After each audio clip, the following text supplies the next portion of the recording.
Hello बच्चों, कैसे हैं आप लोग। आशा करता हूं आप लोग अच्छे होंगे। बच्चों, इस वीडियो में हम लोग सामान्य ज्ञान के कुछ महत्वपूर्ण प्रश्न पढ़ने वाले हैं। तो चलिए शुरू करते हैं। सबसे पहला क्वेश्चन है कि किस विदेशी यात्री ने पान और नारियल के बारे में विस्तार से लिखा है। मतलब कौन सा ऐसा विदेशी यात्री था जिसने अपने यात्रा वृत्तांत में जो है पान और नारियल के बारे में विस्तार से लिखा है। देखिए, इस क्वेश्चन का जो राइट आंसर हो जाएगा वो ऑप्शन नंबर सी हो जाएगा, इब्न बतूता। इब्न बतूता ने अपने जो यात्रा वृत्तांत है इसका जो जो जिसने मतलब जो चीज़ लिखी थी इसने, उसमें जो है क्या है, इसने पान और नारियल के बारे में विस्तार से लिखा है। अब बात कर लेते हैं इब्न बतूता की। इब्न बतूता तो ये जो है मोरक्को का रहने वाला था। कहाँ का रहने वाला था? ये जो है मोरक्को का रहने वाला था, ठीक है। और इसका क्या हुआ था, जब ये 1933 में दिल्ली पहुंचा था, जब ये 1933 में, याद रखना 1933 में जब ये दिल्ली पहुंचा था, तो ये इतना विद्वान था कि इसकी विद्वता को देख करके मोहम्मद बिन तुगलक ने इसे दिल्ली का काजी बनाया था। इसे ही दिल्ली का काजी बनाया था। किसने? मोहम्मद बिन तुगलक ने। इतना ये विद्वान था तो इसकी विद्वता को उन्होंने देखा, कहा ये इसके अंदर कुछ खूबियां हैं। इसकी विद्वता को देख करके जो है इसको मोहम्मद बिन तुगलक ने इसको दिल्ली का काजी बनाया, ठीक है। अच्छा, ये रहने वाला मोरक्को का था। इसका एक यात्रा वृत्तांत है जिसका नाम है रेहला। इसका एक यात्रा वृत्तांत है जिसका नाम है रेहला। इसी ने लिखा था इस रेहला यात्रा वृत्तांत को, ठीक है। अगर बात करी जाए अलबरूनी की, ठीक है, अलबरूनी की, तो ये जो है महमूद गजनवी के साथ भारत आया था। किसके साथ? महमूद गजनवी के साथ। ये जो है महमूद गजनवी के साथ भारत आया था, ठीक है। अच्छा, अलबरूनी की अगर हम बात करें तो ये कहाँ का रहने वाला था? तो अलबरूनी जो था वो तुर्कमेनिस्तान, ठीक है, तुर्कमेनिस्तान, याद रखना ये तुर्कमेनिस्तान का रहने वाला था। और बात करी जाए अलबरूनी के बारे में तो ये जो है एक अरबी लेखक था। इसकी एक कृति है जिसका नाम है तहकीक ए हिंद। इंपॉर्टेंट है, ठीक है, तहकीक ए हिंद, याद रखना आप लोग, तहकीक ए हिंद, जिसे हम किताबुल हिंद भी बोलते हैं। ये क्या है कि ये 80 अध्यायों में विभाजित है। ये जो किताबुल हिंद है, ये जो तहकीक ए हिंद किताब है, इसकी अलबरूनी की लिखी हुई है, 80 अध्यायों में विभाजित है। अगला प्रश्न है बच्चों, किस मुगल सम्राट के शासन के दौरान भारतीय मुगल चित्रों का उद्गम हुआ था? तो क्वेश्चन में पूछ रहा है ऐसा कौन सा मुगल सम्राट था जिसके शासन के दौरान भारतीय मुगल चित्रकला का उद्गम हुआ था, भारतीय मुगल चित्रकला की शुरुआत हुई थी। तो भारतीय मुगल चित्रकला की जो शुरुआत हुई थी वो हुमायूं के शासनकाल से हुई थी। इस क्वेश्चन का ऑप्शन नंबर ए आपका राइट आंसर हो जाएगा, हुमायूं। देखिए बच्चों, हुमायूं जो था वो बाबर का पुत्र था। किसका पुत्र था? हुमायूं जो था बाबर का पुत्र था। और जो बाबर था वो मुगल वंश का संस्थापक था। तो मुगल वंश की जब इसने नींव रखी तो तभी से तो ये चालू नहीं होगा भारतीय मुगल चित्रों का उद्गम, क्योंकि तब तो इसने नींव ही रखी थी, इसका जन्म ही हुआ था। इसके बाद ही ये घटनाएं होती रही, इसके बाद ही ये क्रियाकलाप होते रहे, चित्रों का उद्गम और कई सारी चीज़ें, ठीक है। तो मैं जो मुगल वंश से आशा रखता हूँ वो बहुत ही भद्दी है दोस्तों। इससे क्या है कि कई कई जो इससे सम्राट थे, मुगल सम्राट हैं, जैसे कि बाबर है और हुमायूं है और भी कई सारे हैं, ये सब डरपोक और भगौड़े हुआ करते थे, मुगल वंश से संबंधित जितने भी थे, ठीक है। तो इसमें एक बाबर भी था। बाबर जो था ये हुमायूं का पिता था, ठीक है, और हुमायूं जो था बाबर का पुत्र था। तो बाबर जो था वो मुगल वंश से संबंधित था। अच्छा, बात की जाए अगर हुमायूं की, तो हुमायूं गद्दी पर कब बैठा? तो हुमायूं जो था वो 1530 में गद्दी पर बैठा। कब बैठा? 1530 में गद्दी पर हुमायूं जो है बैठा था। अच्छा, एक युद्ध हुआ था हुमायूं और शेरशाह के बीच, ठीक है, हुमायूं और शेरशाह के बीच, जो कि बहुत ही, दरअसल हुमायूं और शेरशाह के बीच दो युद्ध हुए थे, ठीक है। एक तो था चौसा का युद्ध, चौसा का युद्ध, ठीक है। जो चौसा का युद्ध हुआ था इसमें जो हार हुई थी वो हुमायूं की हुई थी, जीत हुई थी वो शेरशाह की हुई थी, ठीक है, शेरशाह सूरी की हुई थी। तो शेरशाह सूरी की जब जीत हुई, हुमायूं की जब हार हुई, तो हुमायूं जो था वो अपनी जान बचाने के लिए भागा।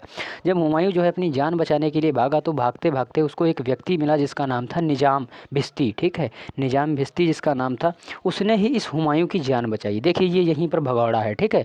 नंबर 1 ये हार गया। उसके बाद क्या हुआ? दूसरा जो युद्ध हुआ वो कन्नौज का युद्ध हुआ। किसका युद्ध हुआ? कन्नौज का युद्ध हुआ। ये फिर से इन दो जनों के बीच हुआ। किसके किसके बीच? शेरशाह सूरी और हुमायूं के बीच। हुमायूं फिर से इसमें हार गया। जब हुमायूं फिर से इसमें हार गया तो फिर से ये जान बचाने के लिए भागा। फिर से ये जब जान बचाने के लिए भागा तो भागते भागते ये जो है ईरान भाग गया। कहाँ भाग गया? ईरान भाग गया भागते भागते। और फिर ये ईरान से लौटा ही नहीं। फिर ये ईरान से कब लौटा? फिर ये ईरान से 1541 में लौटा। कब लौटा? 1541 में लौटा। कब लौटा? जब इसने शादी कर ली। अब इसने जो निकाह किया था वो किसके साथ किया था? तो इसने निकाह जो है मीर बाबा की पुत्री हमीदा बानो के साथ किया था। जो ये हमीदा बानो थी ये अकबर की माँ थी और अकबर की माँ के पिता का नाम मीर बाबा था। क्या नाम था? मीर बाबा। और यही से सिलसिला चलता रहा। और आगे अगर बात की जाए इसकी मृत्यु की तो कुछ ख़ास वजह से इसकी मृत्यु नहीं हुई। हुमायूं जब दीन पनाह, इनके मुस्लिम वर्ड है एक दीन पनाह, एक पुस्तकालय हुआ करता था जहाँ से ये पुस्तक पढ़ के लौट रहा था। 1556 के करीब की बात है, 1556 के करीब की बात है। ये दीन पनाह की जो सीढ़ियाँ होती हैं, यानी पुस्तकालय की जो सीढ़ियाँ होती हैं, उनसे इसका पैर फिसला और इसकी जान निकल गई और वहीं पर ये मारा गया हुमायूं। तो ये इम्पोर्टेंट चीज़ आप लोग याद रखना। अगला प्रश्न है बच्चों, 563 ईसा पूर्व महात्मा बुद्ध का जन्म कहाँ हुआ था? 563 ईसा पूर्व, देखिए क्वेश्चन से एक तो हमें आंसर मिल गया कि महात्मा बुद्ध का जन्म कब हुआ था। 563 ईसा पूर्व में हुआ था। कहाँ हुआ था? तो ये जो है लुम्बिनी में हुआ था। ठीक है, लुम्बिनी में हुआ था। तो इस क्वेश्चन का ऑप्शन नंबर सी राइट हो जाएगा।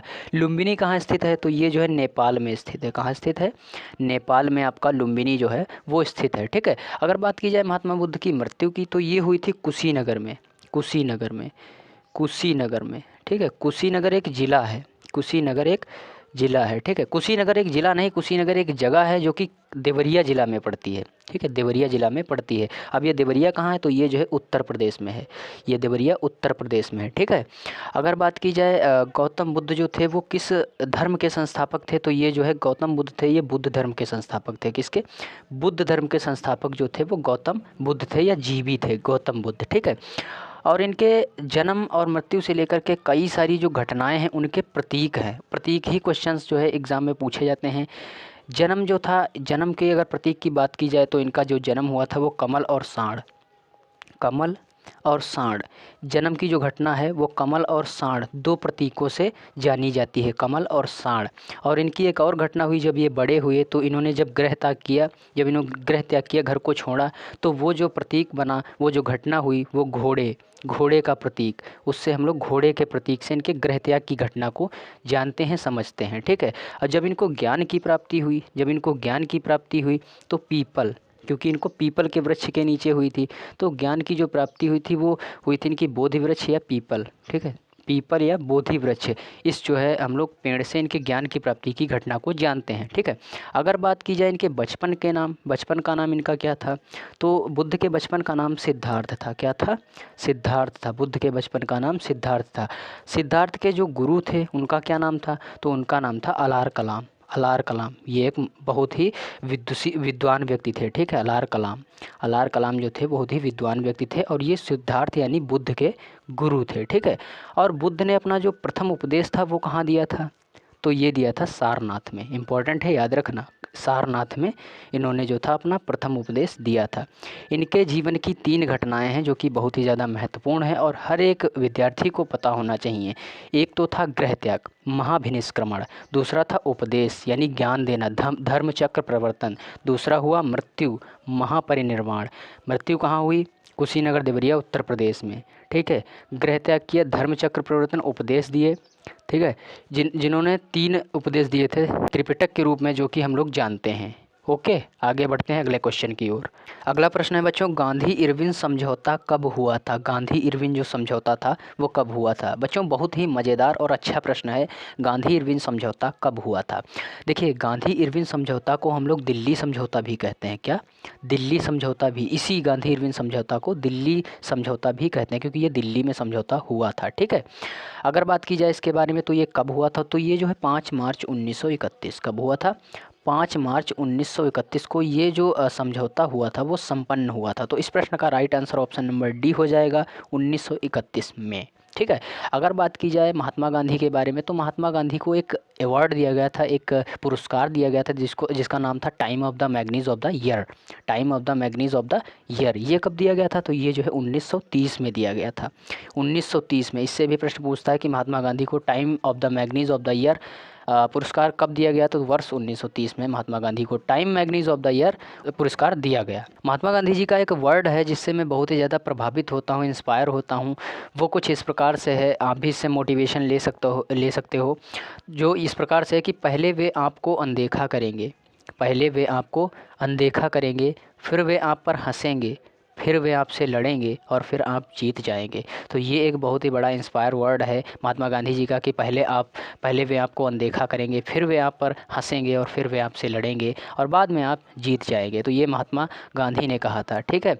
अच्छा, महात्मा गांधी को अर्धनग्न फ़कीर किसने कहा था? अर्धनग्न फ़कीर, तो ये जो विंस्टन चर्चिल ने कहा था। किसने? विंस्टन चर्चिल ने अर्धनग्न फ़कीर, ये भी इम्पोर्टेंट है। अर्धनग्न फ़कीर जो है महात्मा गांधी को विंस्टन चर्चिल ने कहा था। और इनका एक और वर्ड था जिससे मैं प्रभावित होता हूँ। इन्होंने कहा था कि ऐसे जियो कि तुम कल मरने वाले हो, ऐसे जियो कि तुम कल मरने वाले हो। ये भी गांधी ने कहा था, महात्मा गांधी ने कहा था, ठीक है। अगर बात की जाए महात्मा गांधी के गुरु, महात्मा गांधी के गुरु, देखिए यहाँ पर दो चीज़ें हो सकती हैं। एक तो हो सकता है महात्मा गांधी के राजनीतिक गुरु, एक हो सकता है महात्मा गांधी के केवल गुरु, ठीक है। तो अगर बात की जाए महात्मा गांधी के केवल गुरु की, तो ये थे लियो टॉल्स्टॉय। कौन थे? लियो टॉल्स्टॉय, ठीक है। और अगर बात की जाए महात्मा गांधी के राजनीतिक गुरु की, तो ये थे जी के जी, ठीक, गोपाल कृष्ण गोखले। ये जो थे गोपाल कृष्ण गोखले थे, ठीक है। इनसे ही संबंधित है शहीद दिवस। तो शहीद दिवस कब मनाया जाता है? तो शहीद दिवस जो था वो 30 जनवरी को मनाया जाता है। कब मनाया जाता है? 30 जनवरी को शहीद दिवस मनाया जाता है। चलिए बढ़ते हैं अगले प्रश्न की ओर। अगला प्रश्न जो है बच्चों बहुत ही ज़्यादा इंपॉर्टेंट प्रश्न है और पूछ रहा है कि आंदोलन, भक्ति आंदोलन का जन्मदाता किसे कहा जाता है? तो जो आप आंदोलन देखते हैं भारत में, भक्ति आंदोलन जो होते हैं, मतलब कि धर्म के विरुद्ध कोई आंदोलन हो रहा है, तो इनका जो जन्मदाता था वो कौन था?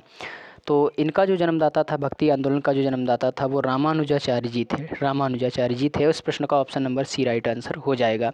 तो भारत में भक्ति आंदोलन का जन्मदाता रामानुजाचार्य को कहा जाता है, याद रखना आप लोग। ये क्या थे? इनके कुछ नियम थे। ये जो पहले तो थे ये विशिष्टाद्वैत, ठीक है, विशिष्टाद्वैत, इसके ये प्रवर्तक थे विशिष्टाद्वैत के, ठीक है। दूसरे ये वैष्णव संत थे। कौन थे? वैष्णव संत थे, ठीक है, वैष्णव संत थे। तो दो चीज़ें इनसे याद रखना, एक तो ये विशिष्टाद्वैत के प्रवर्तक थे, दूसरे ये वैष्णव संत थे। अगर इनका जन्म की बात की जाए तो 1017 मतलब काफ़ी पुरानी बात है और पुराने समय से हमारा जो भक्ति आंदोलन है वो चलता आ रहा है, ठीक है। 1017 को मद्रास के निकट एक पेरूरंबर नाम गाँव है। पेरूरंबर ये कहाँ पड़ता है? ये मद्रास में पड़ता है। मद्रास में एक पेरूरंबर नामक गांव है या स्थान है, ठीक है। उसी स्थान पर इनका रामानुजाचार्य जी का जन्म हुआ था। अगर इनकी शिक्षा की बात करें तो इन्होंने अपनी शिक्षा जो थी वो कांचीपुरम, ठीक है, कांचीपुरम से प्राप्त की। इनके जो गुरु थे उनका नाम था प्रकाश यादव, ठीक है। प्रकाश यादव जो थे इनके गुरु थे। किसके गुरु? रामानुजाचार्य के, ठीक है। अगर इनकी मृत्यु की बात करें तो 1137 ईस्वी में इनकी मृत्यु हो गई। तो इतने बड़े आंदोलन जो करता थे, भक्ति आंदोलन करता, उनकी जो मृत्यु थी वो 1137 ईस्वी में हो गई, ठीक है। तो बच्चों अगर हमारे द्वारा दी गई जानकारी से अगर आप संतुष्ट हो तो इन वीडियोस को प्लीज़ उनके साथ ज़रूर शेयर किया करो जो कि बड़े बड़े कोर्सेज अफोर्ड नहीं कर सकते, क्योंकि हमारा एक ही लक्ष्य है कि शिक्षा के प्रति कुछ किया जाए, कुछ फ्री में किया जाए, क्योंकि पेड में तो बहुत सारे लोग कर रहे हैं। तो मिलते हैं आपसे नेक्स्ट वीडियो में, तब तक के लिए जय हिंद।